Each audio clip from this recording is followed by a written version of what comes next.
Hey, bonjour JF, ça va bien? Salut, ça va super, toi? Ben ouais, bienvenue au Power Hebdo. Bienvenue, bienvenue. Hey, Le cette numéro semaine, on parle de. Excuse, ouais, vas-y, JF. notre paroi à 38 cette semaine. Numéro 38. Pas rien. Ça passe vite en tabarouette. Ben ouais, cette semaine, on parle de trois raisons pour développer les compétences analytiques de vos gestionnaires. Exact. Oh!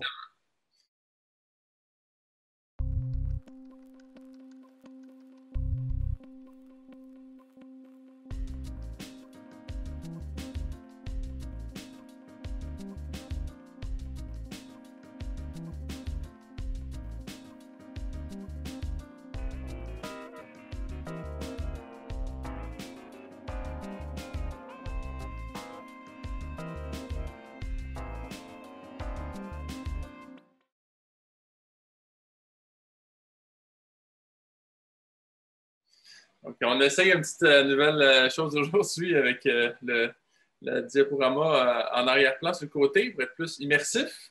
Ah ouais? Si vous avez des commentaires, dites-nous-le.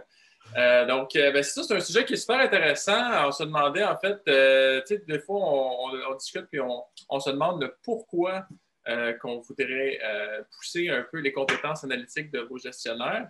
Ben, en fait, moi, j'ai juste une opinion, c'est quand c'est possible de prendre une décision basée sur des faits que sur une opinion, selon moi, c'est toujours mieux. Je sais pas ce que tu en penses, toi. Ouais, t'as bien raison. Effectivement, les gens qui utilisent des faits, normalement, sont plus écoutés. Exactement. Puis, Plus de dans le poids dans les conversations. dans le contexte qui nous regarde là, pour les compétences analytiques des gestionnaires, ben, dans l'organisation, quand on veut, exemple, regarder une marque, dans comment elle se comporte dans une catégorie, des choses comme ça, ben là, on a la chance d'avoir plein de données qui sont disponibles à nous. Puis, ben, la raison, c'est vraiment de vous aider à prendre des bonnes décisions. Donc, c'est vraiment ça l'important. Donc, on commence avec la Excellent. raison numéro un, c'est de faire des meilleures recommandations. Tout simplement parce que quand on est capable d'avoir des faits qui sont justifiés par nos décisions, par nos recommandations, bien, à ce moment-là, ça donne beaucoup plus de crédibilité à ce qu'on veut exprimer. Par exemple, on peut être dans la peau d'un détaillant ou dans la peau d'un fabricant. Donc, des fois, on va vouloir voir les choses différemment, de différents angles. T'sais, on va avoir plusieurs opportunités devant nous, puis on va dire dans quelle des optiques que je vais pouvoir prendre ça. Donc, on va pouvoir prendre compte des dollars, des ressources, du temps consacré. Donc, c'est vraiment pour vous aider à prendre les meilleures décisions. Exact. Puis spécifiquement, tu sais, souvent les gestionnaires, le haut management vont nous dire, quand ils nous parlent des gens dans leur équipe, quand on a des conversations, les gens nous arrivent avec des suggestions, mais c'est jamais appuyé sur. C'est pas souvent appuyé sur des faits, c'est souvent des anecdotes. Puis le fait d'avoir des compétences analytiques qui sont développées, bien, tu peux confirmer tes intuitions. Puis, tu sais, moi, maintenant, je suis un représentant, puis j'ai l'impression que ça se passe en utilisant les données, bien, je peux prouver, OK, effectivement, ce produit-là, là, il vend vraiment moins bien là, puis il vend vrai. Donc, on peut participer à la conversation, faire des recommandations qui vont être beaucoup plus écoutées quand on a des compétences analytiques qui sont développées. C'est ça. Puis, tu sais, c'est de rendre l'information disponible jusqu'à eux, de leur donner les outils. À ce moment-là, ils vont pouvoir plus comprendre la réalité. Puis, une chose aussi que j'ai lue dans une étude d'Harvard qui était super intéressante, c'est que des fois, avec la technologie qu'on a aujourd'hui, si on n'est pas sûr de la meilleure recommandation à prendre, on hésite entre deux. À ce moment-là, il y a des techniques comme le A/B testing qui vont nous permettre de vraiment mettre en place, par exemple, les deux recommandations, puis de pouvoir en temps réel, regarder le comportement de chacune d'entre elles, puis après ça, en choisir une plutôt qu'un autre. Ah, super intéressant. Vraiment. Donc, la raison numéro 2, donc, c'est de mieux comprendre la motivation de l'entreprise. Donc, ça, c'est très simple. En fait, j'aime toujours donner l'exemple. Si, par exemple, vous avez perdu des parts de marché, ben, la première question que vous allez vous poser, c'est pourquoi? Puis en intégrant les tactiques dans vos données, dans vos tableaux de bord, bien, vous allez pouvoir comprendre. Donc, en disant un guideline, par exemple, que l'entreprise, eux, ils veulent se positionner, ils veulent aller chercher certaines parts de marché dans une catégorie bien précise, ou ils veulent aller se retirer d'une catégorie parce que ce n'est pas rentable, ben, en exprimant mieux ce besoin-là auprès de l'équipe, ben, chaque personne va pouvoir prendre des meilleures décisions basées sur l'orientation de l'entreprise. Exact. Souvent, on va voir les entreprises comme leur équipe de vente ou leur équipe de gestionnaires ont des compétences analytiques qui ne sont pas assez développées. Ils vont hésiter à mettre en place, mettons, des objectifs précis. Donc, ils vont donner des objectifs très globaux. Ça va être très sommaire, puis ils vont plus compter sur le fait que les gens vont découvrir dans les données certaines informations. Quand on arrive à vraiment mettre en place des objectifs clairs comme organisation, là, ben, les gestionnaires, eux, ils vont voir les cibles, puis s'ils les comprennent, s'ils comprennent, comme tu disais, OK, bien là, je vois la cible, puis il y a une cible sur cette catégorie-là de croissance, alors que celle-là, la cible est moins agressive, bien, ça leur permet de voir vraiment spécifiquement, à travers les données, c'est quoi les objectifs de la compagnie. Ouais. Donc, il faut vraiment s'assurer que les gens comprennent pourquoi. Souvent, les objectifs, c'est lancé de façon un peu sommaire, puis ça devient juste, OK, il faut que j'atteigne, moi, il faut que je fasse 2 millions, il faut que j'atteigne 2 millions. On peut aller plus loin que ça, puis justement mettre des objectifs qui vraiment permettent à l'équipe de travailler sur un but commun là, qui va dans le bon sens. Puis, il faut que les gens comprennent. C'est important qu'ils comprennent. Un super bon exemple là, que tu viens de dire, là, des fois, moi, j'avais dans une ancienne vie, on donnait des objectifs de vente, mais en bout de ligne, quand on vendait une certaine marque, la marge de profit était beaucoup plus intéressante qu'un autre. Donc, c'est un exemple très concret là, de quelque chose qui va avoir un gros impact sur l'analytique de l'entreprise. Exact. Donc, la raison numéro 3, c'est pour mieux comprendre votre consommateur. Donc, que ce soit le client en magasin ou le consommateur qui achète le produit. Donc, ça, c'est super intéressant parce qu'en fait, on veut vraiment comprendre le comportement qu'ils font à travers l'achat. Donc, est-ce que le produit était bien placé? Est-ce qu'il y avait une promotion qui a attiré le consommateur à acheter ça? Est-ce que c'est une promotion que vous avez faite aux détaillants qui a fait qu'il a acheté plusieurs caisses puis il en a réservé plusieurs pour l'année? Donc, ça, c'est toutes des raisons qui vont nous permettre de documenter puis de dire, OK, on a fait telle action, puis on s'est attendu à un résultat. On regarde le résultat, puis on s'assure que le processus est bien en place. Puis après ça, on va regarder si le consommateur a été bien influencé là-dedans. Exact. Si on se prend de la perspective des gestionnaires, disons qu'ils utilisent, disons, je suis un représentant, un directeur de compte, il faut développer leur capacité à lire un graphique, par exemple. Tu sais, que je sois capable de regarder un graphique des 3 dernières années, puis comprendre ce que je vois rapidement, puis dire, oups, là, il y a une courbe, il y a une pointe, mettons, dans le mois de février l'année passée. Je ne me contente pas de lire juste un chiffre, je vois la curve, je comprends, il y a un lien qui se fait dans mon cerveau, puis je me dis, OK, là, il y a quelque chose qui s'est passé. Je vais être capable d'aller identifier, OK, on a eu une vente particulière, j'ai peut-être une occasion de faire en sorte de reproduire cette courbe-là cette année. Donc, il faut avoir cette affinité-là, ces réflexes-là, parce qu'on réagit beaucoup plus vite. On est beaucoup plus efficace, mais on peut conseiller les clients et les comprendre plus vite parce qu'il y a une masse de données. Là. Fait qu'il faut être capable de lire un graphique et de comprendre. Fait qu'il faut pratiquer ça aussi. Très bien dit. Donc, je trouverais intéressant aussi de vous montrer le processus. Là. Ça, c'est le petit théorie, là, mais c'est super important. Là. Dans le fond, j'allais un peu parler tantôt, mais la stratégie qu'on va mettre en place basée sur les chiffres, ça va être sur des faits, ça va être intéressant. Puis après ça, de développer le plan puis de vraiment regarder dans tous les angles possibles avec tous les départements impliqués pour s'assurer qu'à ce que le plan soit bien mis en place et clair. Après ça, on va l'appliquer. Le plan, on va s'assurer que les activités sur le terrain soient bien définies puis que les activités de promotion soient bien synchronisées. Puis finalement, on va vraiment revoir le tout pour s'assurer qu'il y a une performance. Donc, l'analytique là-dedans, c'est important dans chacune des étapes qu'on a mentionnées là. Puis, sans ça, on ne sera pas capable de s'évaluer. Puis, il y a un vieux proverbe qui dit « On ne peut pas évaluer ce qu'on ne peut pas mesurer ». Bien, ça vient tout mettre son sens. Il faut vraiment mettre en place des choses laisser des traces pour pouvoir mieux prendre des décisions puis vraiment confirmer qu'on a pris une bonne ou une mauvaise décision. Super bien dit, puis c'est une roue qui tourne, hein? C'est ça l'idée aussi. On a déjà fait un Power Hebdo sur le OODA Loop. Là, c'est un peu le même concept. Dans le fond, il faut être capable, en développant des compétences analytiques, on est capable de plus rapidement de passer de la stratégie à la planification, à l'exécution, puis à la révision. Fait qu'on est capable de s'améliorer en continu. Souvent, les gens vont rester stallés, là. Ils vont dire, OK, là, j'ai mis des choses en place, je les utilise. En développant les compétences analytiques des gens, ils vont en demander d'autres. Ils vont dire, OK, ça, on a compris, c'est de l'acquis. Qu'est-ce qu'on fait de mieux maintenant pour être encore meilleur? Donc, très important. Bon point, JF. On a vu, JF, les 3 raisons. Faire de meilleures recommandations, mieux comprendre l'entreprise, les motivations, mieux comprendre les consommateurs. Exact. Là, on va parler de quoi? Combien on a de trucs? On a 6. 6 petits trucs. Des choses à mettre en pratique. On dirait que c'est des choses qui pouvaient vous aider peut-être à vous mettre en contexte. Dans le fond, s'informer et se former.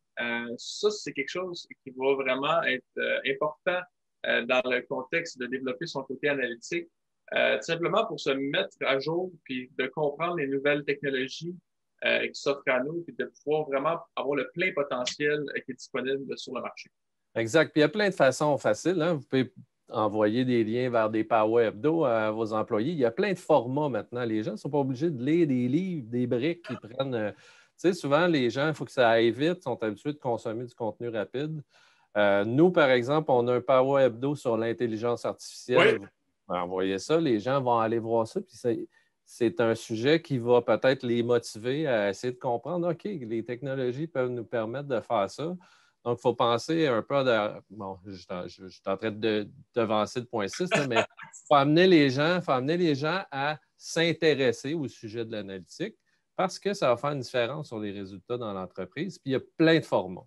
Donc, nous, on a plein de blogs. Si vous cherchez des idées, ce n'est pas obligé d'être des formations qui durent 6 mois et qui sont longues. C'est un réflexe de consommer du contenu qui touche l'analytique. Exactement. Comme point numéro 2, on a aussi développé son côté mathématique. Ça, c'est, j'en ai un bon exemple. Si, par exemple, vous dites, OK, on chercherait à avoir 10 de croissance, est-ce que tout le monde dans l'organisation est capable de bien calculer c'est quoi un 10 de croissance versus l'année passée, par exemple? Exact. Souvent, là, on met des rapports en place, puis il y a des colonnes de chiffres avec des pourcentages, puis les gens ne connaissent pas la formule. Juste faire l'exercice, concrètement, de s'assurer. Ce n'est pas une question de ne pas être compétent. Il y a plein de façons de calculer des croissances, mais de faire en sorte de s'assurer que les gens comprennent, ça va permettre ça leur permet d'embarquer et d'être plus conscients de ce qui se passe. Fait que regardez, est-ce qu'ils ont compris des formules fondamentales? On ne veut pas en faire des mathématiciens, des statisticiens professionnels, mais s'assurer qu'ils comprennent. C'est exactement. Le point 3, être plus observateur. Moi, je donne toujours l'exemple. Quand votre équipe de vente ou quand vous rentrez dans un magasin, tu sais, des fois, on se parlait tantôt, tu me disais, tu t'en vas chercher un café, puis tu t'en vas probablement directement chercher ton café sans trop regarder qu'est-ce qui est autour. Mais il y a plein d'informations, plein de choses qui sont disponibles là-dessus et qui ne sont pas nécessairement dans votre système. Donc, en vraiment regardant qu'est-ce qui se passe, puis prendre des notes de ça pour laisser des traces. Y a-t-il un nouveau compétiteur? Est-ce qu'il y a un gros display qui est là? Y a-t-il une super promotion intéressante d'un compétiteur? Tout ça, ça va influencer le comportement des personnes. Exact. Être analytique, c'est tout ça, là, comprendre ce qui se passe en dehors de notre champ de vision immédiat, puis prendre des notes. Tout à fait. Puis le point 4, c'est un super de bon exemple qu'on donne souvent en formation de questions à hypothèse. Tu sais, qu'est-ce qui est bon là-dedans, c'est si on est capable de dire à des personnes, par exemple, prenez 1 heure de votre temps, là, puis allez jouer dans le système, regardez vos ventes, allez regarder si vous sortez, par exemple, le meilleur produit. Est-il le meilleur partout? Ah, il est meilleur là. Pourquoi? Essayez d'avoir des hypothèses de OK, j'ai peut-être fait quelque chose de plus à cet endroit-là, de le reproduire ailleurs. Donc, ça va vraiment vous amener à développer des nouvelles opportunités comme ça. T'sais. Exact. Systématiquement, là, on a des entreprises qui font ça. Ça fonctionne super bien. Ils accordent 1 heure à 2 heures par semaine. C'est une session le vendredi après-midi, par exemple. Notre équipe de vente, nos gestionnaires, ils ont 1 heure de bouquet où ils font de l'analyse. Ils prennent du temps. Et là, si moi, je m'occupe d'une équipe de représentants ou que je m'occupe d'une équipe de gestionnaires, quand ils viennent vers moi et ils me disent Hey, je ne comprends pas pourquoi telle catégorie est en baisse dans mon territoire, ben, je vais leur dire OK, c'est quoi ton hypothèse? C'est quoi l'hypothèse? Ben, peut-être que. Donc, c'est passer de j'ai une question à une hypothèse, puis essayer de prouver cette hypothèse-là en naviguant dans les données dans le cadre de ces sessions-là. Puis en ayant du temps, vous allez développer des réflexes, votre équipe va développer des réflexes, puis ils vont arriver à présenter des nouvelles opportunités, pas juste découvrir les choses qui sont au premier regard. Exact. Très bien dit. Le point 5, échanger les bons et les mauvais coups. Ça, c'est toujours le classique là, de il y a quelqu'un qui va se péter les bretelles parce qu'il a fait quelque chose de bien, mais c'est aussi important de parler des moins bons coups pour justement pas que les erreurs se reproduisent. Donc, en documentant ça, en échangeant, en collaborant avec les différents départements, les différentes personnes dans votre entreprise, ça va avoir vraiment un gain à très court terme bénéfique là, sur votre organisation. Exact. C'est la culture là, du open book, par exemple, là, ça dépend des entreprises. Il y a des entreprises qui choisissent que tout le monde voit tout. Peut-être pas tout, mais par exemple, je vais voir les chiffres de vente dans les autres territoires. Ben, ça fait en sorte, quand j'ai accès à l'information des autres, que je peux voir, OK, là, il y a quelque chose de bon qui se passe là, puis d'encourager les gens justement à se parler pour échanger les bons et les mauvais coups. Tout à fait. Bon point.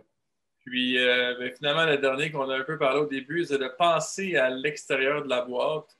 C'est souvent là-dedans qu'on arrive avec des nouvelles idées, des nouvelles hypothèses, puis qu'on va avoir avec des nouvelles pratiques. Là, prenez le temps, là, si vous ne l'avez pas vu, d'aller voir notre blog là, sur l'intelligence artificielle pour les nuls.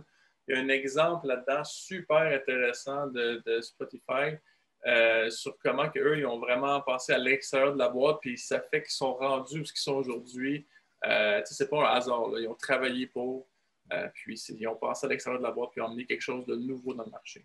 Exact. Fait que ça nous fait un excellent checklist. Là, si vous voulez développer des compétences analytiques, vous avez 3 raisons, puis vous avez 6 comportements que vous allez souhaiter encourager chez vos gestionnaires. Donc, en faisant ça, vous allez augmenter votre capacité analytique, puis c'est certain qu'en bout de ligne, les résultats vont être meilleurs. Exact. Puis on n'a pas fini. C'était fantastique c'est pas pire, ton déplacement. Ah ouais? C'est parce que je voulais parler de notre offre, puis il fallait que je me tasse un peu, sinon je vais cacher les informations. Mais gars, je peux me retasser comme ça un peu. Ben ouais, wow! Fait qu'on a, dans le fond, on a toujours notre offre. Dépêchez-vous, là, il ne reste plus beaucoup de place. On cherche toujours, en fait, 1 ou 2 entreprises, Dominique, qu'on est. Il reste 2 entreprises, 2 places.